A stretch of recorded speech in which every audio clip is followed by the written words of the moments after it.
سلام كما يتصنحوا تفتواتن كبراتن تخطاتل تدبي تي في نسعد زدالنا لكم حصرتن وانا زينات هاتجنا لكم قريبنا لنا كتكتاتلنا عدمنايو بكندي ارسنت بتاتهم كنفلم نايلوم عامت جبر مخفال بزبلت فولي ترجم زلوا عرس مركوشا مأخل زجبر مخانو مكتل بريزيدنت تግራይ አይተ ማንኤል አሰፋ ገሊጾም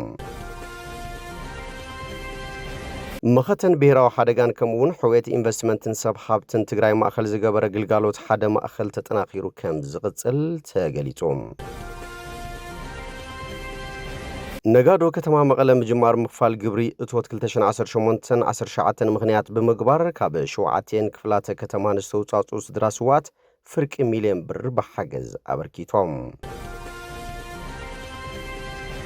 ሚኒስትር ዜና ኤርትራ የማነ ገብረ መስቀል ነቲ ቀዳማይ ሚኒስትር ኢትዮጵያ አብይ አህመድ ትማሊ ንባይቶ ተወከልት ህዝብ ዘስሞ ዓመታዊ መዕጾው መደረ ብትሪ ነቂፉ ናብ ዝርዝሩ ሰጊርና ለና ምሻለታው ዜናታት ቢኒያም ሐድሽ ሰናይ ምክትታል ናይሎም ዓመት ግብር ምክፋል ብዝበለጸ ፍሉይ ትርጉም ዘለዎ ዓርሰ ምርኮሳ ማእከል ዝገበረ ምዃኑ ምክትል ፕሬዝዳንት ትግራይ አይተ ማንኤል አሰፋ ገሊጾም እዚ ዝተገለጸ ምሕዳር ክፍለ ከተማ ሓወልቲ 2018 ዓመተ ምህረት መኽፈቲ ግብሪ መርሃ ግብሪ እንትካየድ እዩ አይተ ማንኤል አሰፋ ናይሎም ዓመት ግብሪ ምክፋል ጆኖሳይድ ዝፈጸመ ጸላኢ ሕጂ እውን ብሰላሕታ ጽንታ ዝቕጽለሉ እዋን ምዃኑ እዮም ገሊጾም ስለዚ ሕጂ ዝኽፈል ግብሪ ብዝበለጸ ፍሉይ ትርጉም ዘለዎ ዓርሰ ምርኮሳ ማእከል ዝገበረ ምዃኑ ሓቢሮም ሃልዋትን ድሕነትን ትግራይ ንምርጋጽ ኣብ ዝግበር መኸተ ዓቕሚ ኢኮኖሚ ወሳኒ ምዃኑ ድሕሪ ምግላጽ ብዘይ ጥይት ከጥፎና ዝሰርሕዎ ዘለዉ ከም ዘይንቁርጠም ምዃንና ንምርኣይ ሓድነት ምጥንኻር ይግባእ ኢሎም ብሰንኪ ጸላኢ በጀት ምኽልካሎን ካልኦትን ሰራሕተኛ መንግስቲ መሃያ ምኽፋል ኣይተኻእለን ምንባር እውን ከቢድ ኮይኑ እዩ ዝበሎ አይተ ማንኤል ማሕበረሰብ ንግዲ ግብሪ በዓርሰ ፍቃድን ተበግሶን ክፍጽም ጸዊዖም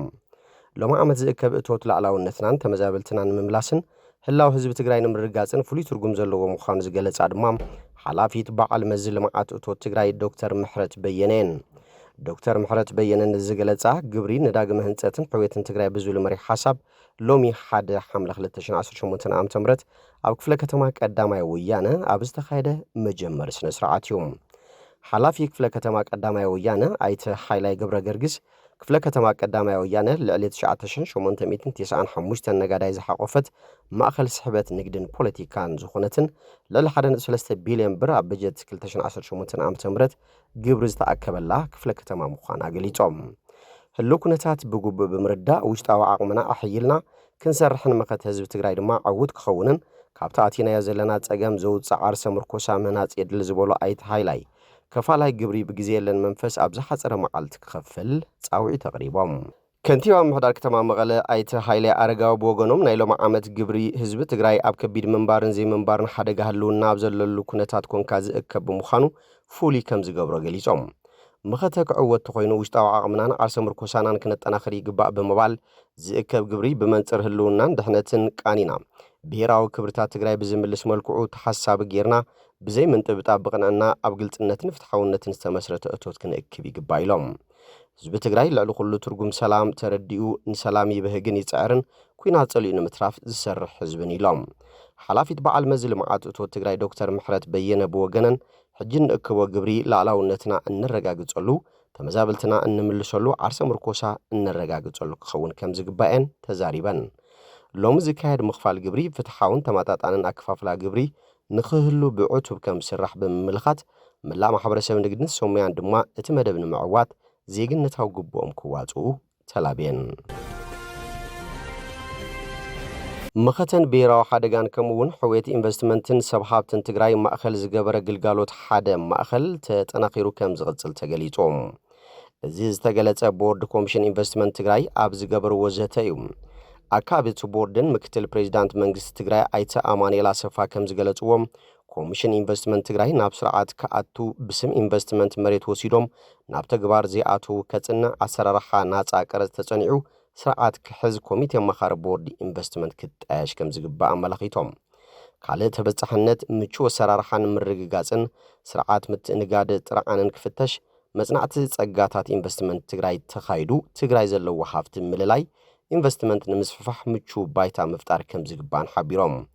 ኣብ ትግራይ ሕጂ ጋጢሙ ዘሎ ብሄራዊ ሓደጋን መኸተን መሰረት ዝገበረ ዓርሰ ምርኮሳን መሰረታዊ ድሌታት ዘማልእ ከምኡውን ሕውየት ኢንቨስትመንትን ሰብ ሃብትን ትግራይ ማእኸል ዝገበረ ክኸውን ከም ዝግባእ እውን ኣመላኺቶም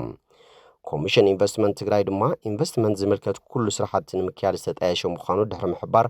ሓደ ማእኸል ኢንቨስትመንት ብኣወዳድባ ሓይሊ ሰብን ካልኦትን ምጥንኻር ከም ዝግባእ ሓቢሮም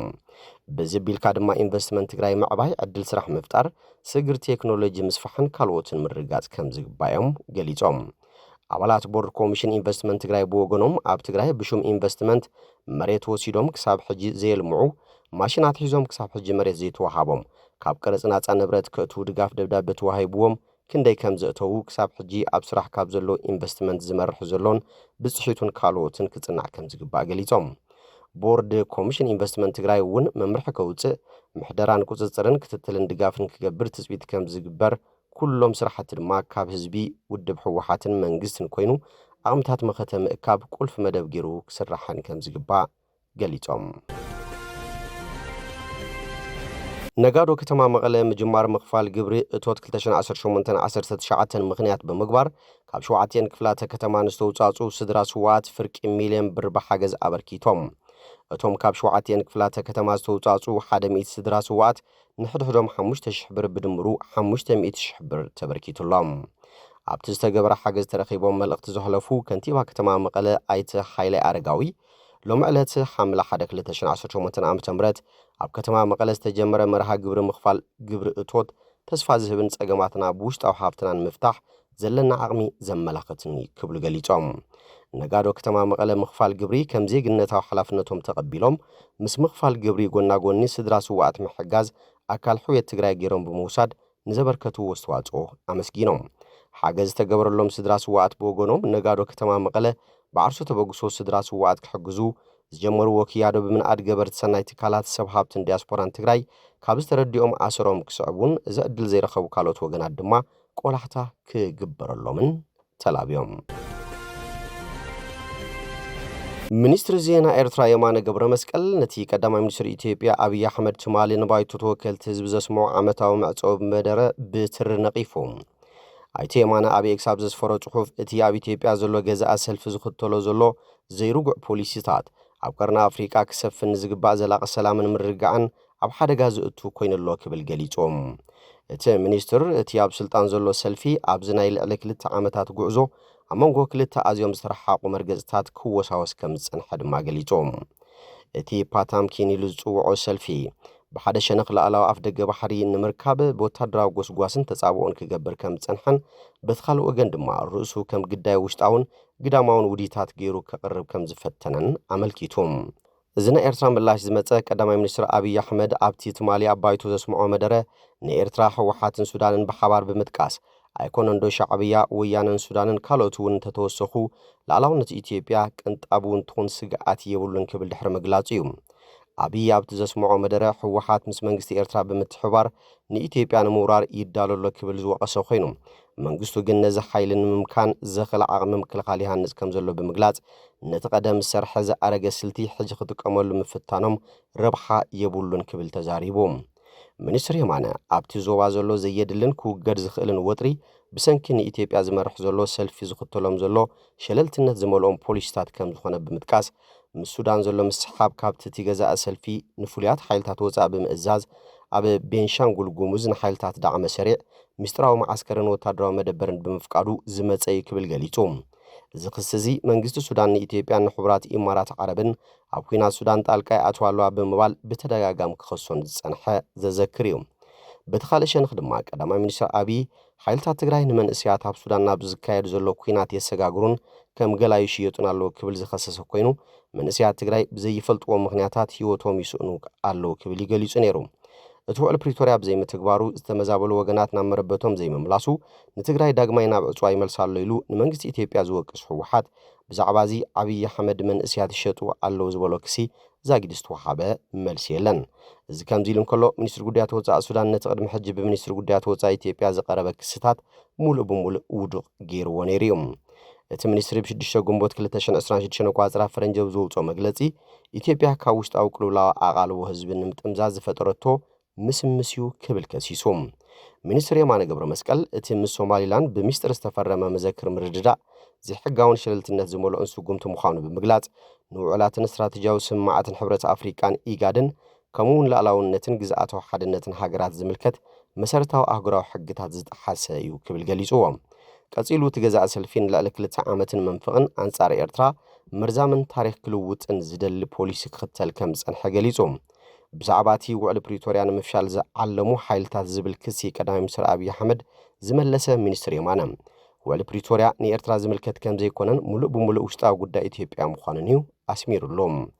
እቲ ሚኒስትር ቀጺሉ ትገዛእ ሰልፊ ውዕሊ ፕሪቶርያ ቅድሚ ምፍራሙን ዘተ ቅድሚ ምጅማሩን ኣዋርሕ ኣቐዲሙ ኣንጻር ኤርትራ ኣብ ጅቡትን ሲሸልስን ውዲት ይዓለም ነይሩ እዩ ድሕሪ ምባል እዚ ሚስጥር እዚ ፕሬዚዳንት ግዚያዊ ምሕዳር ትግራይ ዝነበረ ጌታቸው ረዳ ኣብ ሓያሎ ቃለ መሕተቱ ብምግላጽ ጋህዲ ኮይኑሎ ክብል ገሊጽዎም መራሕቲ ሕወሓት እውን እቲ ምስ ኤርትራ ተሓባቢሮም ንኢትዮጵያ ኮሩ ይዳለዉ ኣለዉ ዝብል ክሲ ፍጹም መሰረት ዘይብሉ ንትግራይ ንምድኻም ዝጥቀመሉ ዘሎ ስልትን ምዃኑ ኣብ ዘውፅዎ መግለጺ ሓቢሮም እዮም እምበር ከስፍትዋትን ክቡራትን ተኸታተልቲ ደደቢት ቲቪ ነሰዓት ዘዳልናልኩም ዜናታት ምባር ነዚኦም ይመስሉ ነይሮም ስለትምክታልኩም ኣመስጊና ብኻልኦት ካብ ንረኸብ ሰሰናይ ንኣኹም